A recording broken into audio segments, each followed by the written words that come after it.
नमस्कार मेरे प्रिय मित्रों और मेरे विद्यार्थियों और जो सहपाठी जो जुड़े हैं उनके लिए बहुत बहुत धन्यवाद आपका कि आपने हमारे वीडियो को लाइक किया, सब्सक्राइब किया और हमें एक नई ऊंचाइयों तक पहुंचाने के लिए आप लगे हुए हैं। उसके लिए बहुत बहुत धन्यवाद।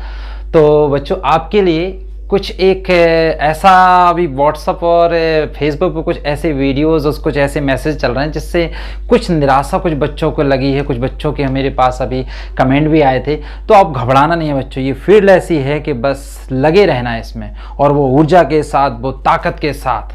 तो उसको देखते हुए मैं आपके लिए दो पंक्तियां पेश करने वाला हूं, तो प्लीज़ ज़रूर सुनिएगा, आपको बहुत मोटिवेशन मिलेगा, आपके अंदर वो ऊर्जा भरने की कोशिश मैं कर रहा हूं। तो सुनिएगा ज़रा कि गम की अंधेरी रात में, बच्चों गम की अंधेरी रात में खुद को ना बेकरार कर, गम की अंधेरी रात में खुद को ना बेकरार कर, सुबह सुबह ज़रूर आएगी, सुबह का इंतज़ार तो कर। तो थैंक यू बच्चों। तो आज हम एक नया टॉपिक लेके चल रहे हैं आपके साथ। तो चलिए आइए देखते हैं। आज अपन अर्थ के बारे में यानी पृथ्वी के बारे में पढ़ेंगे और उसके साथ जितने भी और इम्पोर्टेंट क्वेश्चन हैं, चाहे वो पीसीएस का हो, चाहे वो एसआई लेवल का हो, चाहे कांस्टेबल, जितने भी एग्जाम आएंगे वो इस क्वेश्चन से या इस टॉपिक से बाहर नहीं आएंगे। ऐसी मैंने मेहनत करके आपको ये टॉपिक दे रहा हूं। चलिए आइए स्टार्ट करते हैं। अर्थ देखिए, अर्थ यानी हम आज अर्थ के बारे में यानी पृथ्वी की गतियों के बारे में पढ़ेंगे, यानी कि मोमेंट ऑफ अर्थ, यानी हमारी पृथ्वी घूमती कैसी है, घूमना कैसा रहता है पृथ्वी का। तो देखें, हमारे पृथ्वी की दो गतियां हैं बच्चों। पहली घूर्णन गति, दैनिक गति या इसे परिभ्रमण भी कहते हैं। क्लियर? पहली गति कौन सी है? घूर्णन गति, दैनिक गति या परिभ्रमण गति। इंग्लिश में इसको बोलते हैं रोटेशन। अभी मैं बताऊंगा उसको आपको, रोटेशन। और दूसरी इसका जो पार्ट्स है वो है परिक्रमण गति, वार्षिक गति, इसे कहते हैं रेवोल्यूशन। ठीक है? कहीं कहीं आपको अर्थ ऑर्बिट भी मिलेगा, इस अर्थ ऑर्बिट के बारे में भी बताऊंगा इसी में। ठीक है बच्चों? तो देखते हैं अर्थ हमारी। तो अर्थ ये रही है आपके डायग्राम पर।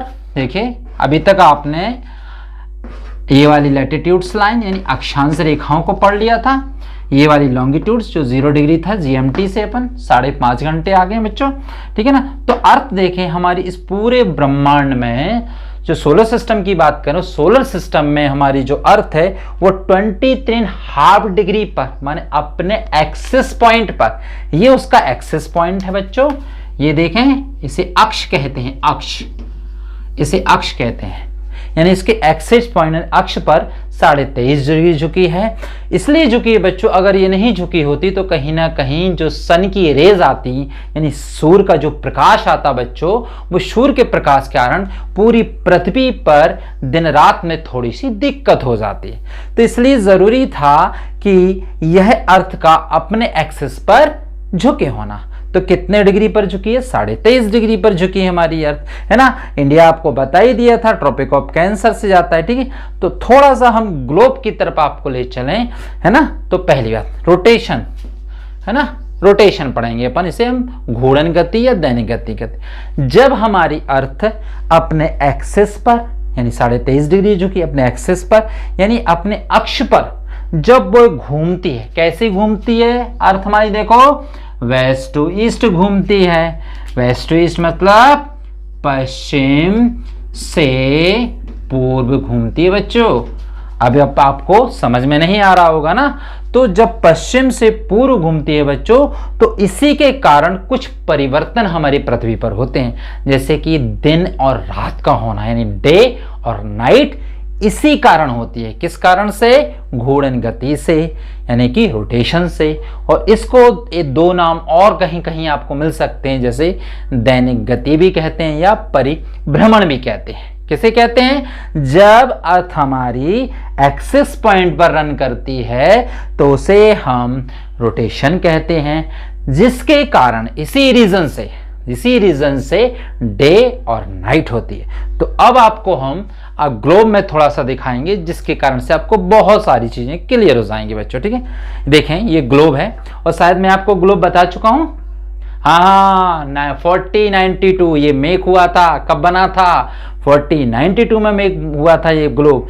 किसने बनाया था? ये बनाया था जर्मन व्यक्ति थे और उनका नाम क्या था? Martin Behaim. क्लियर।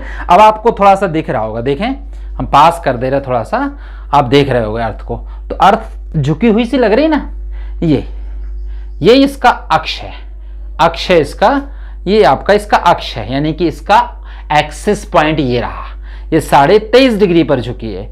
और किस साइड से किस साइड तक रन करती है बच्चों, देखें ये नॉर्थ, नीचे साउथ, उत्तर दक्षिण, है ना, उत्तर दक्षिण, और यहां पर ये पूर्व ईस्ट है और यहां पर वेस्ट है। क्लियर बच्चों। तो अब हमने आपको बताया वेस्ट टू ईस्ट घूमती है, ये वेस्ट है, ये ईस्ट है, ये वेस्ट है, ये ईस्ट है। तो इस प्रकार से ये अपने एक्सिस पॉइंट पर रन करती है। अभी केवल रोटेशन की बात कर रहे हैं, इस प्रकार से ये रन करती जाती है, ध्यान से देखते जाएं, इसे कहते हैं रोटेशन। अब देखना बच्चों, अगर आप देखेंगे, अगर हम यहां पर एक सन मान लें, यहां पर सूर्य है हमारा, और सूर्य यहां है और पृथ्वी अपने अक्ष पर इस प्रकार से घूम रही है, इस प्रकार से, तो सूर्य की रोशनी केवल इस वाले पार्ट पर पड़ेगी, इस वाले पूरे इस हिस्से पर सूर्य की रोशनी, उसकी जितनी सनरेज होंगी, जितनी भी सनरेज होंगी वो इस हिस्से पर पड़ेंगी, है ना। और जब इस हिस्से पर पड़ेंगी तो यहां क्या होगा बच्चों, बिल्कुल सही है, यहां डे होगा, यानी कि ये वाला पूरा आधा हाफ इन सेफ राउंड, यानी आधा गोले में दिन रहेगा। ये पीछे तो नहीं पड़ रही ना, पीछे नहीं पड़ रही है, यहां रोशनी नहीं पड़ रही है, रोशनी यानी सनरेज जो पड़ रही हैं वो सब इसी पार्ट पर पड़ रही हैं। मैंने आपको बताया था ईस्टर्न लॉन्गिट्यूड्स, देखें आप ईस्टर्न लॉन्गिट्यूड्स, ये वाला इलाका ये 0 डिग्री है ना, और जब वो ऐसे घूमेगी तो सन ये रहा, और सन की जितनी भी रेज होंगी, यानी सूर्य की जितनी भी रोशनी होगी वो पूरा इस पार्ट पर पड़ेगी, है ना।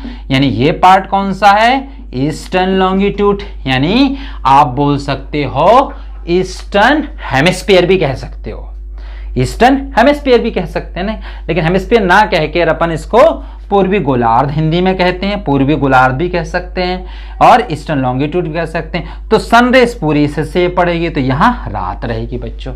ओके, तो कैसे रोटेशन के कारण क्या होते हैं, डे और नाइट होते हैं। क्लियर। पृथ्वी की दैनिक गति या परिभ्रमण गति जब वह अपने एक्सिस पॉइंट पर, ये एक्सिस पॉइंट पर रन करती है, तो इसे हम दैनिक गति कह सकते हैं, रोटेशन कह सकते हैं, परिभ्रमण कह सकते हैं। क्लियर। किसके कारण दिन रात होते हैं, रोटेशन के कारण दिन रात होते हैं बच्चों। हाँ तो बच्चों अभी आपने देखा, बताया ना मैंने, पृथ्वी की गतियों में माने मूवमेंट ऑफ अर्थ, अर्थ हमारी कैसे मूव करती है, तो वो 2 टाइप से रन मूव करती है। पहला टाइप्स घूर्णन गति, दैनिक गति, परिभ्रमण गति, दूसरा परिक्रमण गति, वार्षिक गति या रेवोल्यूशन। ठीक है, तो यहां देखें अपन रोटेशन, ठीक है ना। अब रोटेशन की रोटेशन हो गया क्लियर आपका, है ना। डे एंड नाइट किसके रीजन से होते हैं, ये होते हैं घूर्णन के कारण, रोटेशन के कारण अपने डे और नाइट होते हैं। अब दूसरा कौन सा प्रकार है इसका, परिक्रमण वार्षिक, इसे हम इंग्लिश में कहते हैं रेवोल्यूशन। क्लियर।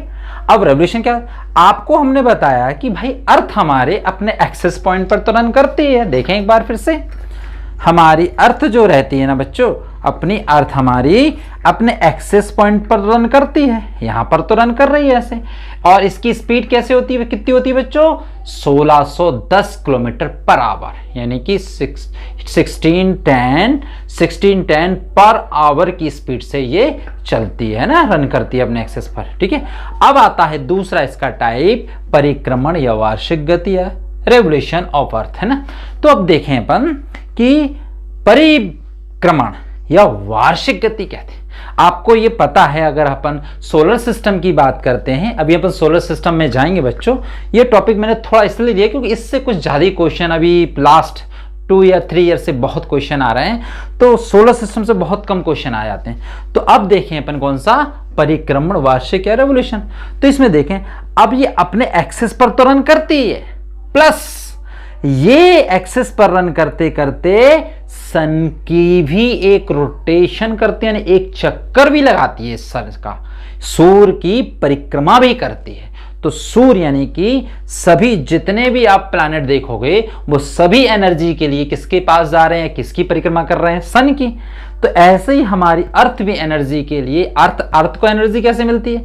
अरे भाई जितना भी फोटोसिंथेटिक सिस्टम है अपने यहाँ, है ना, फोटोसिंथेसिस मतलब कि प्रकाश संश्लेषण, प्रकाश संश्लेषण के लिए हमें एनर्जी हमें कहाँ से मिल रही भाई? या तो हम किसी जीवों को खाएंगे जिससे एनर्जी मिलेगी, या जो वेजिटेबल्स हैं वो वेजिटेबल्स कहाँ से मिलते हैं? जब तक सन नहीं होगा तो वेजिटेबल्स नहीं पैदा हो पाएंगे, इसलिए जरूरी। तो सूर्य की परिक्रमा भी ये साथ साथ करती जाती है, रोटेशन पे तो रन करती है, साथ में वो रेवोल्यूशन भी करती है। यानी कि एक राउंड करने में अर्थ को, सन का एक राउंड करने में अर्थ को पूरा 1 साल लग जाता है, यानी 365 दिन लग जाते हैं। और जब पूरे साल भर घूमती है सूर्य के चक्कर लगाने में, तो कहीं ना कहीं हमारे यहाँ मौसम यानी ऋतुओं का परिवर्तन भी होता है। सीजन आते ना, अलग अलग season, raining season, winter season, summer season, autumn season, है ना, आपने सुना होगा ना। ये रीजन मतलब कि वर्षा ऋतु आती है, शीत ऋतु आती है, ग्रीष्म ऋतु आती है। वो किस रीजन से आती है? किस रीजन से? इसी रीजन से, यानी रेवोल्यूशन से आती है, यानी किसके? परिभ्रमण से आती है, यानी कि वार्षिक गति से आती है। ध्यान रखें, किस कारण से? ऋतुओं का परिवर्तन कैसे होता है, सीजन कैसे आते हैं? जब हमारी अर्थ एक्सिस पॉइंट पर तो रन करती ही है इस प्रकार, और सन की भी एक राउंड करती है। उसी रीजन से हमारे यहां या पूरे वर्ल्ड में सीजन चेंज होते हैं। कौन कौन से सीजन्स होते हैं हम आपको भी पढ़ाएंगे, जब ज्योग्राफी में अपनी इंडियन ज्योग्राफी चलेगी, और इसमें ही पढ़ाएंगे वर्ल्ड में। कि कहीं आप देखोगे भी, ऑस्ट्रेलिया की बात करते हैं, मतलब आज जो डेट है हमारी, आज डेट है हमारी 25 अप्रैल। क्लियर बच्चों? तो 25 अप्रैल को अपन इंडिया की बात करें तो इंडिया में अपने यहाँ कौन सा सीजन चल रहा है अभी? समर सीजन चल रहा ना। और अगर इसके अकॉर्डिंग अगर हम बात करते हैं ऑस्ट्रेलिया की, तो आपको शायद नहीं पता होगा, लेकिन हम एक वीडियो में आपको ऐसा बता देंगे पूरे वर्ल्ड में कौन सी सीजन कहां चल रहा है, कौन सी ऋतु कहां चल रही है, वो आप मात्र 10 से 20 सेकंड में बता दोगे ग्लोब को देखकर। केवल 10 से 20 सेकंड में। हाँ, मेरा विश्वास हम आपको दिला रहे हैं, 10 से 20 सेकंड पूरे वर्ल्ड की ऋतुएं, पूरे वर्ल्ड का सीजन कैसे चल रहा है, वो सब इससे हम आपको मात्र 20 से 25 सेकंड में क्लियर करा दें। तो पहले देखें, तो इस चीज को समझिए आप। क्या समझे? परिक्रमण या वार्षिक गति या रेवोल्यूशन से क्या चेंजेस होते हैं? जितने भी सीजन होते हैं या जितनी भी ऋतु परिवर्तन होते हैं, वो सब अर्थ हमारी किसकी रेवोल्यूशन करती है? किसकी रेवोल्यूशन करती है? सन के, जिसके कारण से हमारे यहाँ सीजन चेंज होते हैं, यानी मौसम परिवर्तित होते हैं, ऋतुएं आती हैं, तो 365 दिन में। क्लियर? तो ये भी बात क्लियर हो गई आपकी। अभी अर्थ ऑर्बिट भी इसके साथ ही चलेंगे अपन। तो इसको कहीं ना कहीं अगर वो परिक्रमा कर रही है, एक राउंड शेप कर रही है अर्थ हमारी, किसके? सन के, तो इसे हम क्या भी कह सकते हैं? इसे अर्थ का ऑर्बिट भी कह सकते हैं। क्लियर बच्चों? तो दोनों चीजें आज क्लियर हो गई। कौन कौन सी? पहली हमारी पृथ्वी की गतियों में पहला क्या हुआ? घूर्णन गति, दैनिक गति, ये डे और नाइट क्लियर हो गया आपको। परिक्रमण वार्षिक या रेवोल्यूशन से क्या क्लियर हो गया आपका? सीजन क्लियर हो गया, यानी मौसम का परिवर्तित हो गया, है ना। अब थोड़ा सा यहां से ये दोनों क्लियर होने के बाद अब थोड़ा सा यहां देखें कि घूर्णन गति या दैनिक गति या परिभ्रमण गति भी 2 टाइप्स से कहीं ना कहीं अपन को दिखाई पड़ने में मिलेगी। तो 2 कौन सी? एक नक्षत्र डे, दिन, यानी इसे कहते हैं सैड्रल डे कहते हैं। दूसरा सौर दिवस, यानी कि सोलर डे। ठीक है बच्चों? तो इसके बाद इसको देखता। हाँ तो बच्चों, अपन ने अभी देखा रोटेशन के बारे में, देखा रोटेशन के थोड़े 2 टाइप्स हैं। कहीं कहीं कुछ वर्ड्स मिलते हैं अलग अलग, उन वर्ड्सों में कहीं कहीं कुछ मीन्स पूछ लेता है, या कुछ उस क्वेश्चन पुटअप कर देता है कि इसकी टाइमिंग पूछ लेता है। तो रोटेशन को अपने 2 टाइप से देखा था कि रोटेशन में देखें, पहला टाइप देखा था नक्षत्र दिवस, जिसे हम सैड्रल डे कहते हैं, ये देखा था अपन ने। दूसरा देखा था सौर दिवस यानी सोलर डे देखा था। रोटेशन के 2 टाइप्स देखे थे। तो पहले अपन देखें नक्षत्र दिवस, देखें सैटरडे डे। इसमें इंपॉर्टेंट बच्चों केवल इतना है कि जब पृथ्वी रोटेट करती है तो कहीं ना कहीं एक नक्षत्र जो पृथ्वी के लिए टाइमिंग को शो करता है, वो कभी कभी टाइमिंग आती है। मेरे हिसाब से ये बहुत कम आते हैं क्वेश्चन, तो इस हिसाब से आप इसको केवल इसका एक स्क्रीनशॉट जरूर ले लीजिएगा। ये टाइमिंग पूछता है कि सैटरडे डे की टाइमिंग कितनी रहती है, सैटरडे डे की टाइमिंग कितनी रहती है। तो 1 मिनट आप इसको और उस दोनों को अच्छे से आप एक बार स्क्रीनशॉट ले लीजिए, जिससे आप आराम से पढ़ भी सकते हैं, उसको समझ भी सकते हैं ना बच्चों। 1 2 3 4 5, ठीक है बच्चों। तो इसकी टाइमिंग जरूर याद रख लीजिएगा। नक्षत्र दिवस की टाइमिंग क्या रहती है, 23 आवर्स और 56 मिनट होती है। चलिए यहाँ पर आ जाएं, वही रोटेशन की बात ही चल रही है। तो रोटेशन में सोलर डे देखें। सोलर डे में भी पूछ लेता है कि टाइमिंग कितनी होती है सोलर डे की टाइमिंग। तो सोलर डे की टाइमिंग भी वही सेम है ना, कितना 24 आवर्स, और इसमें अंतर कितना है, केवल 56 मिनट का है, और इसमें केवल 24 आवर्स का है। ठीक है बच्चों।